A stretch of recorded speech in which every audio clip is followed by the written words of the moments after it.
Now, I'd just like to begin firstly by acknowledging the Wurundjeri people who are the traditional custodians of the land on which I'm hosting this meeting this evening, and pay my respects to elders past, present and emerging. I'd also like to extend that respect to Aboriginal and Torres Strait Islander people here with us this evening. Welcome to everybody, and thank you all for joining us.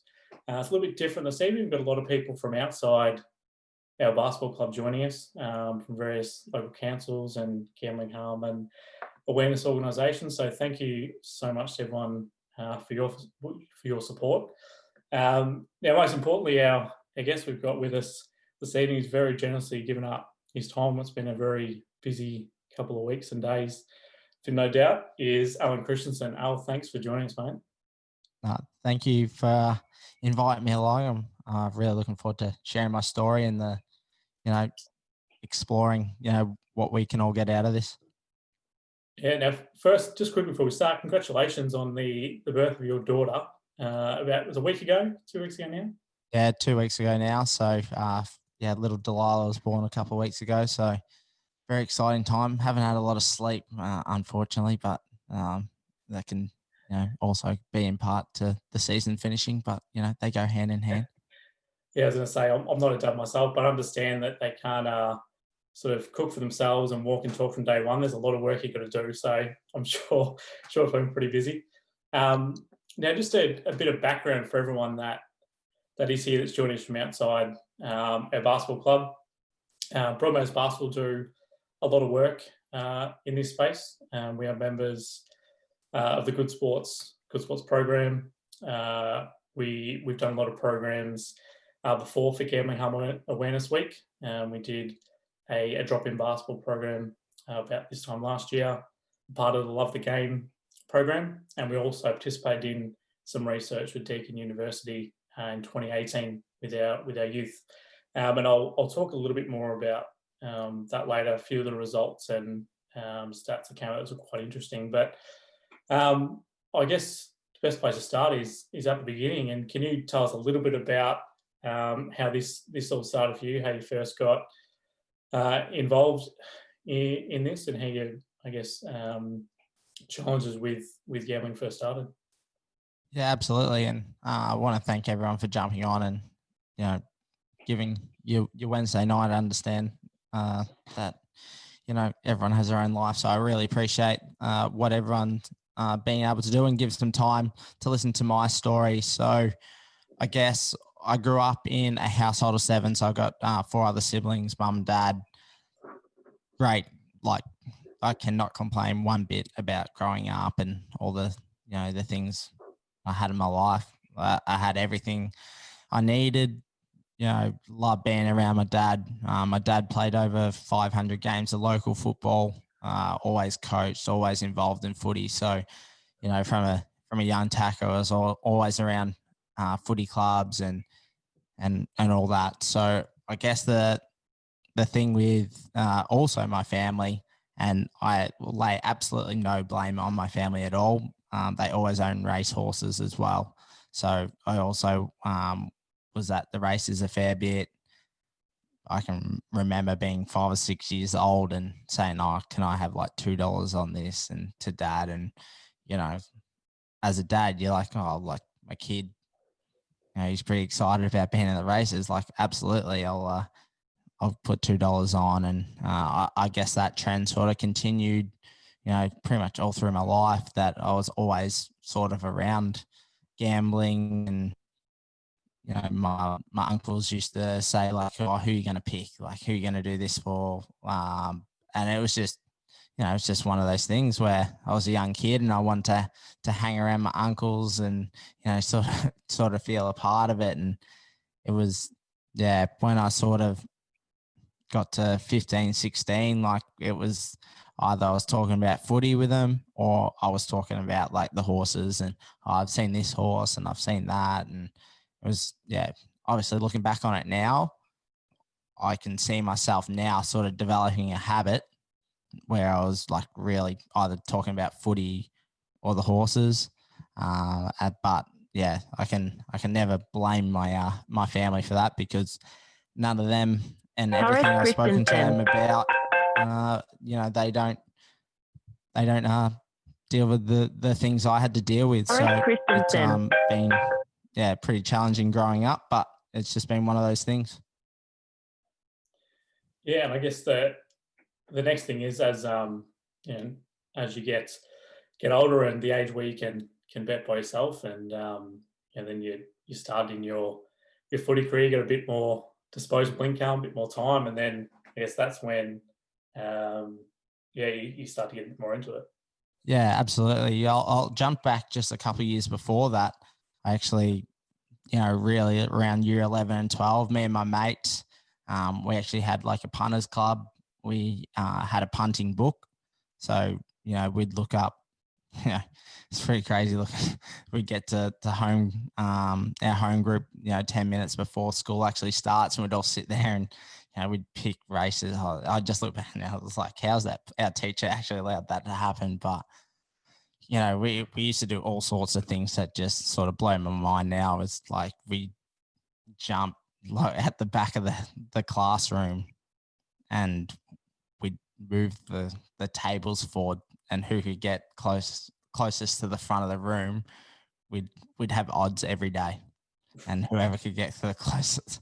And I look back and I was like, it's kind of funny, but it's not funny because it turned us like, and I'm not the only one who dealt with it in my friendship group. So it sort of made me realize like we were the 7 or 8 of us.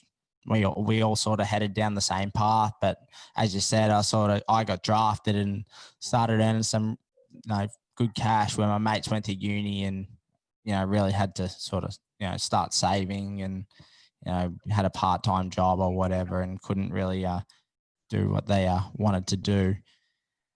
I was pretty much at 18 and earning close to $100,000, and paying what I had to pay at that stage, but also like being able to gamble and saying, boys, like, I'll put this on for you if you want that, and just pay me back, and all that sort of stuff. But I guess the thing with playing in the AFL, like, you work pretty hard, but you also have a lot of downtime as well. So you have like full days off, or you'll do like things from 7 till 12, and then you're pretty much hitting prime time racing. So it was it was pretty full on when I entered my career.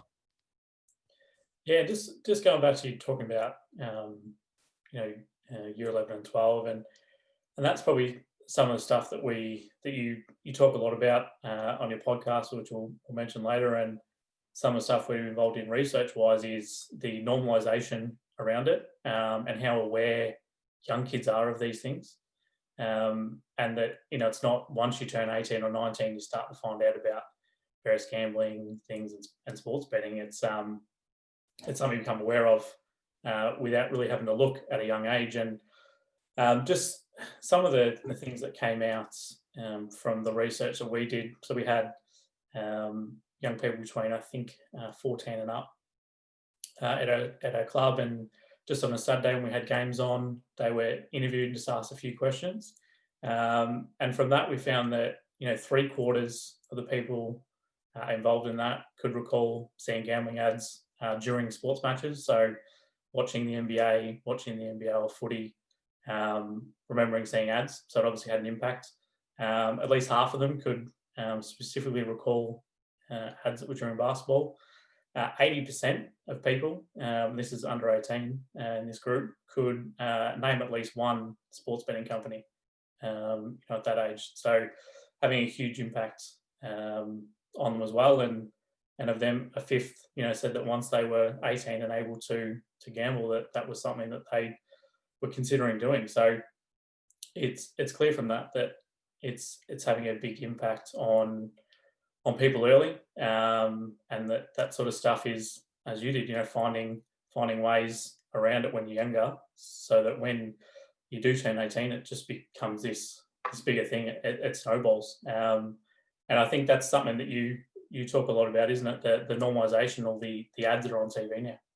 Yeah, absolutely. It's I'm sure we'll get into it a little bit later, but the podcast has become I don't know, something of a thing that I probably never expected it to be. But I wouldn't have been able to do the stuff I've done without going through the stuff that I did playing footy, and now looking back on all that stuff, and obviously we'll talk about it a bit later, but I actually retired today, so it's been pretty crazy time, and just a lot of reflection and stuff like that.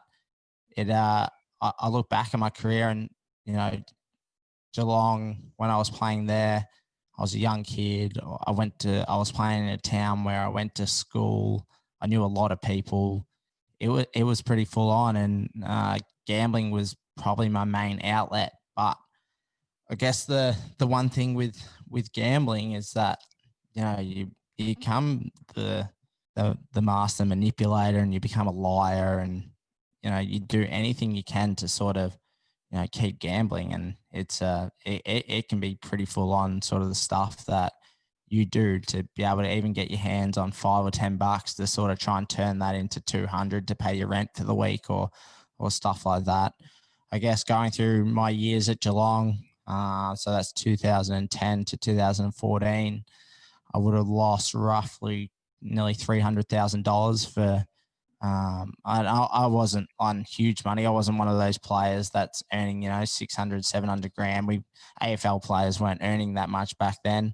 But that's the sort of money that I lost over, I think, 5 betting accounts, and on track is an estimate with the on track sort of betting. It was pretty full on, but I couldn't. In my head, I said I couldn't play well unless I was betting at all. Where I look back on it now, it's just, it was kind of ridiculous. Like, I had to go to the races every Friday with my mates. If I didn't go to the races at Geelong, because they were at Geelong every Friday, me and my mates still talk about it now, because, it's sort of a therapeutic thing for us to do, is like talk about, the stuff we've been through and how we've all, sort of moved past that sort of stage in our life. I remember saying in my head sometimes, I go, if you don't go to like Geelong races, like, I'm not going to play well tomorrow. I remember having an absolute stinker one day, because the day before I thought I didn't go to the races and I didn't win money. So I just had these little things in my head that if I didn't gamble and I didn't go to the races and I didn't put myself in this certain environment, that I wasn't going to play well at my actual job. But really, it wouldn't have mattered like at all if I went to the races or not, because at the end of the day, I'd play on a Saturday afternoon or whatever. I'd be straight back at it on a Saturday night, and staying up to 2 o'clock, 3 o'clock in the morning, and that was probably the hardest thing. So my now wife, who stayed by me somehow, absolutely no idea how, put her through the absolute ringer, but she she used to fall asleep 8, 9 o'clock, 10 o'clock, whatever, any night of the week. And I would sit over the side of my bed, and I'd have the TV on mute, wouldn't have any sound on.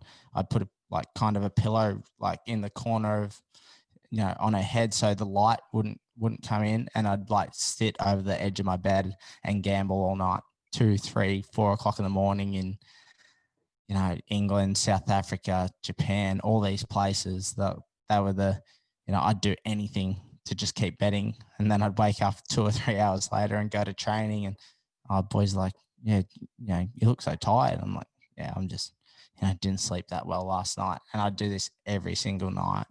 And it wouldn't matter if I won, 5, 6 grand or lost 3 or 4 grand, every day I used to wake up and I used to be at zero. And that was sort of, that was the most dangerous thing about it, that I had this mindset where I was always at zero. Yeah, and I guess that's some of the message we're getting across. It doesn't just start at that level. It goes through from just being a few bucks or a few bets a day. And you talked a little bit this on the podcast. It started small amounts, and it became bigger amounts and more regular, and then just becomes this thing where it's an addiction, and it snowballs and spirals, and gets larger and larger. So sometimes people are just having a bit of fun, and it just starts to grow, and sometimes you don't realize. Like there was probably a point for you where you went, this is way at hand. This is nowhere where it was 6 months ago, a year ago, and sort of I guess what happened when you got to that point. Yeah, so I just had my second back surgery in probably 6 months. So I'm what 23 at this stage. 2013 was probably the best year I've had in my career at that stage. I'd come sixth or seventh in the best and fairest and missed like 4 or 5 games. So like I had a really good year, and I was I'm pretty excited about like what was happening off field. I probably wasn't conducting myself in a manner that I look back now and I'm proud of, but a lot of it come from like my gambling and being able to sort of lie my way out of things. And I look back at that now and like it's hard to think about, but at the same time, like it wouldn't have made me the same person I am now. I remember getting that surgery, driving back from Melbourne, from the Epworth back to Geelong with my manager, and my manager going like, "What's going on? Like, there's got to be more going on right now than like what you're telling me." And I was like, "Yeah, like, don't worry about it, mate. Like, I'm fine. Everything's going to be okay." Next day, I get a knock on the door at home, and it's our football manager, Neil Baum. He goes, "You and I've got to have a chat." And I'm like, no, we don't. Like, it's fine. Like, I've just had surgery. Like, everything's good. He goes, "No, let's go sit at the table." And he came in, and like it's pretty of a blur. Like it happened so quickly, and pretty much he's like, show me your bank accounts, pretty much. And you guys I've been hearing a few things that you've been borrowing money off people, and you haven't paid bills and all this stuff. And I hadn't asked for money off people, but I was really far behind on a few bills. And obviously, you know, being a premiership player and all this stuff, and having loans with local companies and all this stuff, they feed everything back to the football club. That's just the way the footy club works. And he come knocking on my door, and it's the probably the best thing that's ever happened to me in my life. Bar a few things happening recently, it's just that him just being straight up with me and saying, "Look, this isn't sustainable. Like, what can we do to help you? Can we do this? Can we do that?"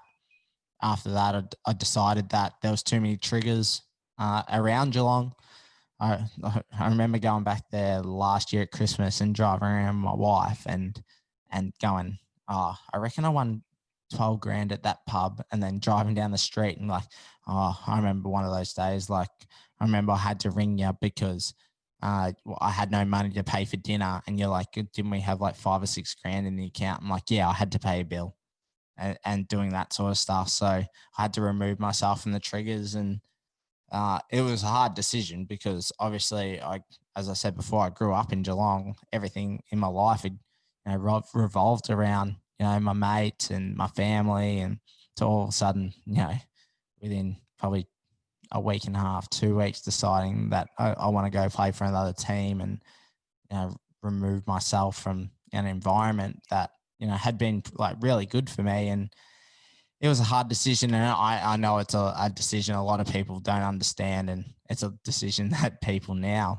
don't understand. But that's life, and people take things the way they want to take them. But I don't know if any of you guys follow us on social media, or I was 6 years off the punt yesterday. So it was 6 years ago yesterday that pretty much changed my life forever and changed the course of where I'm heading and everything. So yeah, it's been pretty full on. Yeah, and I guess that's sort of next thing. Touched on before that. Say you've announced retirement from playing AFL footy. So first of all, congratulations on that. 113 games, premiership, and more than a lot of people that go in the AFL system do. So congratulations on that. Fantastic achievement. What's next? What have you got plans for? I know you already have this podcast, which maybe you can explain to people a little bit of background on that. And then, what you're looking at doing post footy. Yeah, so I guess our podcast is called Addicted to the Game. You can find us on Spotify and the rest. We'll send this stuff out too as well. Yeah. Yeah, so you can find that. I guess I started it. I done a talk at Big Sound, which is a big music festival in Brisbane, but it also incorporates artists and people in the industry to talk and do all that sort of stuff. And I got invited to talk about some Indigenous stuff. And while I was up there, I was like, you know what, like I'm just gonna go for it here. And I just started talking about my gambling. And a lot of the music artists who decided to come were like, mate, that's great. Like, that's awesome. Like, thanks for sharing it. Us guys on the road, we do a lot of, traveling, and heaps of the boys or girls will, they'll gamble to pass the time, and sometimes get worried, but I don't know how to approach, people in that conversation. I'm like, yeah, well, thanks, mate. Like, it's actually the first time I've spoken about it in public. And they're like, oh, wow, like you did that so well, blah, blah. There was also a journalist in that room, and she got a little bit, I wouldn't say manipulative, but she, started going, oh, if you don't talk about it to me, then I'm going to blow your story and all that. I was like, oh, well, I don't want her telling my story. Like, she might not even remember what I said all that well. So I remember sitting down with my brothers, and I was like, you know what, we should start a podcast about, talking about sport and talking about the stuff we want to talk to and about. And I'm like, it could be a good idea if we, incorporated like an addiction sort of aside to it, where, people can come on and talk about like sort of the same stuff I've been through. And we're like, yeah, that's a great idea. And we come up with a name somehow, but it sort of turned into what it turned into. And, being able to control what I wanted to control in what I said, because not everyone needs to know every single detail. They just need to know, the meat of the story and all that. So I was lucky enough that I got a really good response out of that. And since then, being able to have like numerous athletes, everyday people, my dad, just, anyone come on and speak about either being through addiction, mental health issues, and whatever, and just talk sport. And I wanted people to, if they were sitting around the dinner table or the boys were sitting around the pub, and, as I talk about with my mates when we go home, we're just sitting there and we just talk about like, oh, remember how we used to do this? Remember how this was happening? And then we think about like how much our life has got better. I want to give people a platform to sort of talk about that sort of stuff. So it's been, really beneficial for me, because every person I speak to, I feel like I'm more accountable to them now. And I'll feel the same with you guys now, is that I feel, I've shared my story with you. And if I happen to gamble again, I feel like I'm letting everyone down, because, it's a road that I'd never want to venture down again. But as, there's few like academic people and that in this chat right now, they know like it's a day by day battle. And probably for me over the next probably 2 to 4 weeks might be a couple of my more dangerous weeks I've ever been through, with a bit of uncertainty in my life. But it's something that I'm, ready to tackle head on, and, excited about what we can do with the podcast and the rest of it that comes with it. Yeah. So, I mean, this is something that you want to now go into, is, talking more about and sharing your story and helping other people. So, as you said, we've got a lot of people here this evening that work in that space. So it's something that, as I said to you before we started, that having someone who has a public profile share this, it makes it a lot more real for people, and I think it has a lot more impact coming from you as well. So I think people have a great opportunity to be able to use you to talk about some of these things and share some of these things. Now, Yeah, sorry. Oh, we might now know you're actually skipping the start of the BNF presentation for this, Oh, aren't yeah, I you? am. Which is I've got our best and fairest tonight, but this which stuff's more important to me massive now. that you held this up with us. I'm really appreciative. So I don't want to keep you here forever, but we'll just give a chance for maybe a couple of people to send through some questions. Maybe if you want to put it perhaps in the chat, either if you want to type a question in there, I can read it out, or Alan can read it. Or if you want to speak, you can just type your name, and I'm happy to unmute you. And you can do that. In the meantime, Alan, if you want to just put in your email, any other info in the chat, so people can note it down before we end the meeting. I've just put in the podcast name, but if you want to share contact details. But for everyone else, feel free to throw a question in there or type your name in, and I'll unmute you, and you can ask Alan yourself. So can you see them? Yep, absolutely. So yeah, I'll just leave it to you if you want to read them and answer them. Yep, I'll go through it. So I'll go, Henry. Biggest challenge when changed clubs was probably like I remember going, and when you change clubs, like a few of the boys will message you and they say, "Oh, come out and like have a beer and socialize a bit and a bit more relaxed environment," and having to sort of skirt around, sort of the stuff I'd been through. And I could never speak about it the way I speak about it now. But I remember, talking to like Dane Zorko, and I'm like, mate, like, I know you might have heard, but like I've had a few problems with the punt, and I'd really like appreciate it if you can sort of filter it through the group. So if, boys have a punters club or, they want to go to the races, that I sort of get left out of it. That was sort of the biggest thing. I was also injured at the time as well. So sitting on a bike and trying to, sort my off-field life, but also trying to, get fit, and, I couldn't train. And when you get to a new club, like that's the biggest thing about, earning respect from a group is that you train. So it's, it was one of the hardest things. Zach, in the Indigenous space in footy, and I guess like everyone, I know this is a gambling thing, but the other thing I've done a lot in probably equally is like the Indigenous space in footy, and probably making the Brisbane Lions a club where Indigenous players actually want to come and play, because when I first got there, it definitely wasn't. So it's, Nick, if you got a question? Okay, and I'll just try and unmute him. Try that, mate. Is that letting you? Can you hear me? There we go. Yeah. Firstly, congrats on the career. Seen a poll today on Insta, so congratulations on that, and good luck for the future. Thank you. With the AFL, do they do like programs with AFL clubs or players with gambling and, I know there's obviously you can't bet on your own games, and that's obvious, but like just outside of that, they do like seminars or anything on that?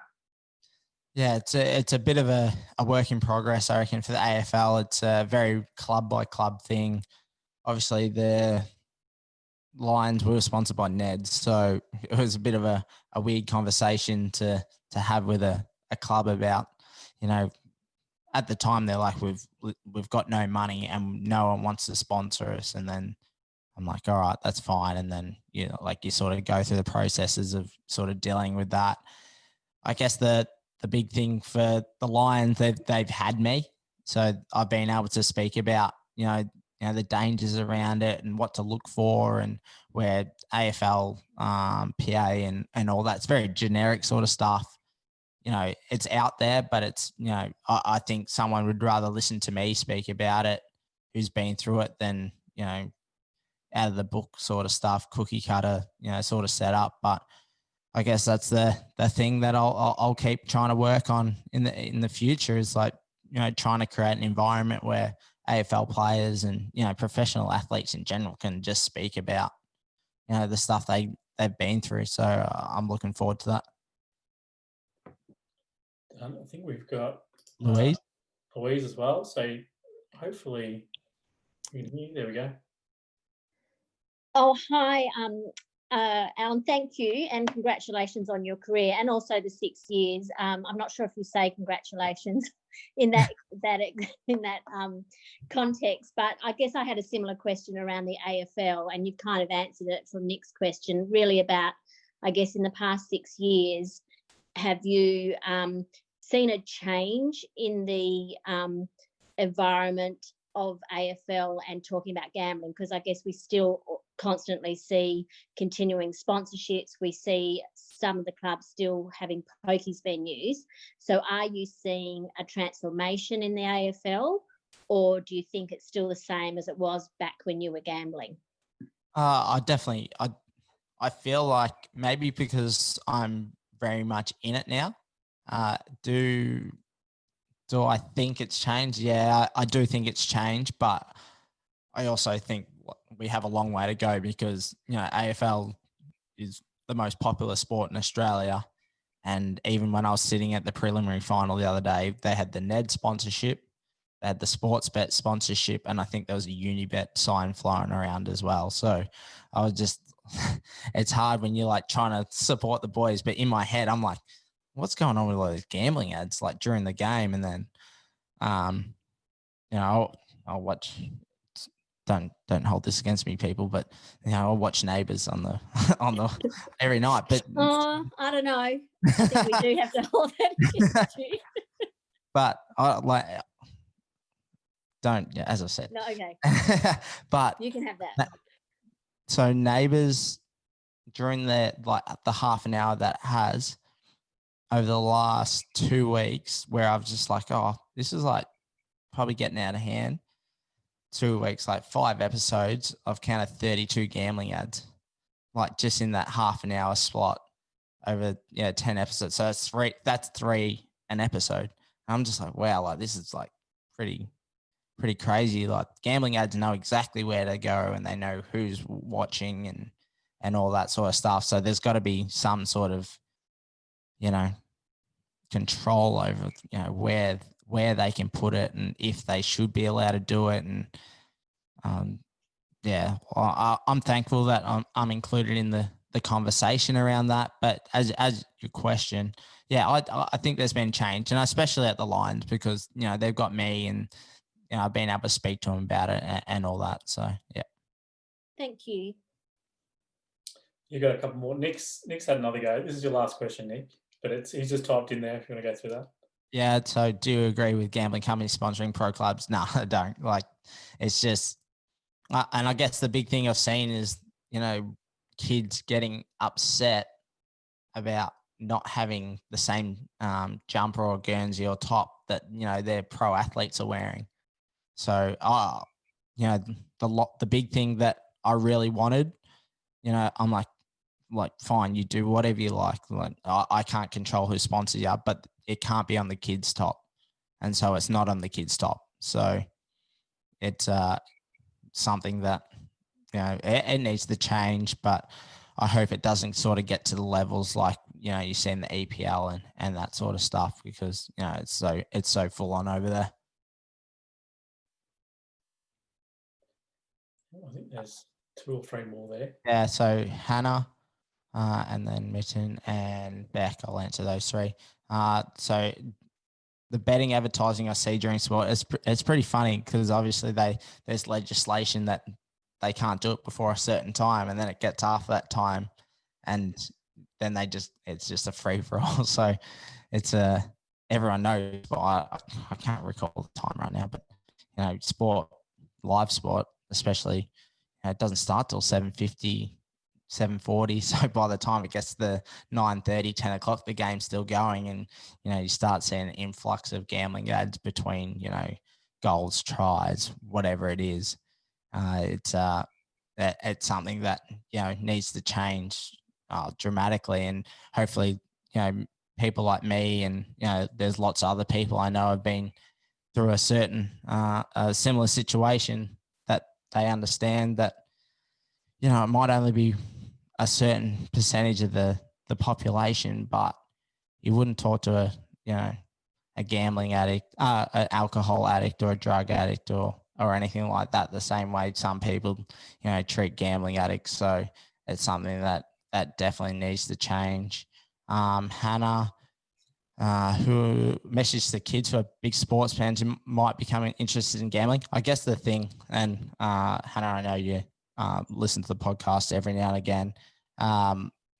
The big thing for me is like not anti-gambling, and that's what we say on the podcast. We are not anti-gambling. Like we understand that a majority of the population can do,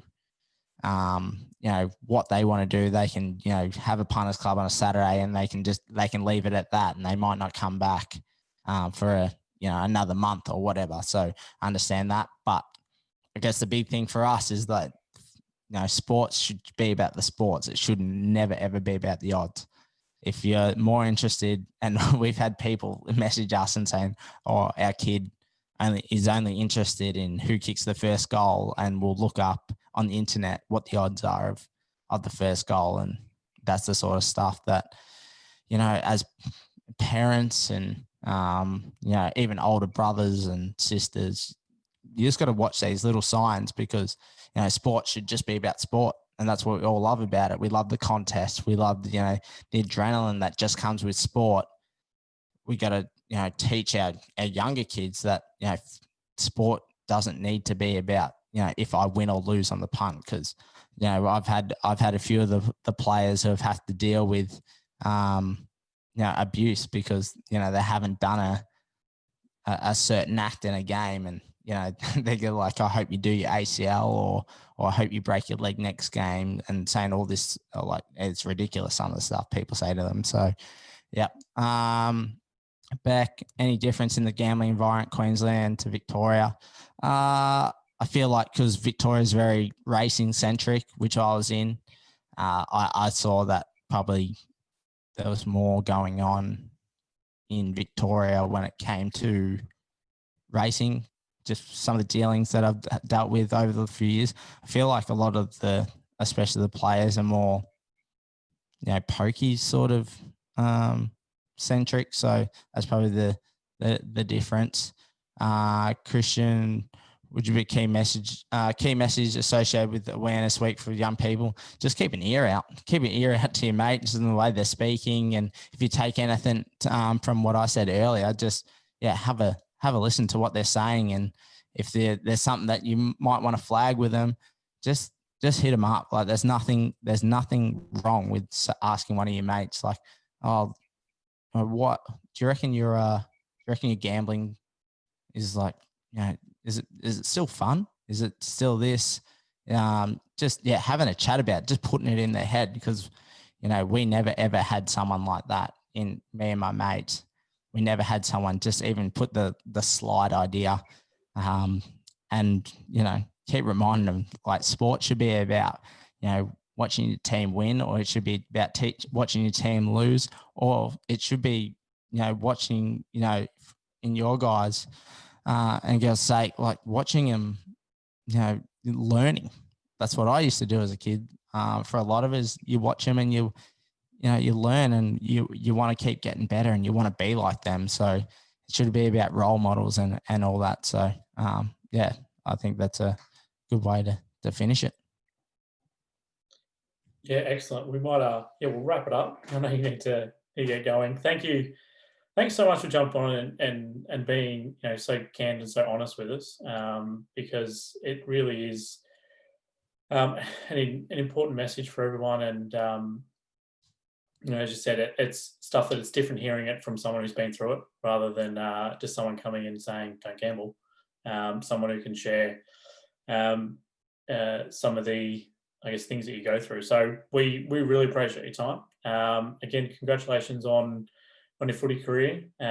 Big couple of weeks coming up for you with a lot of things new, a lot of things changing.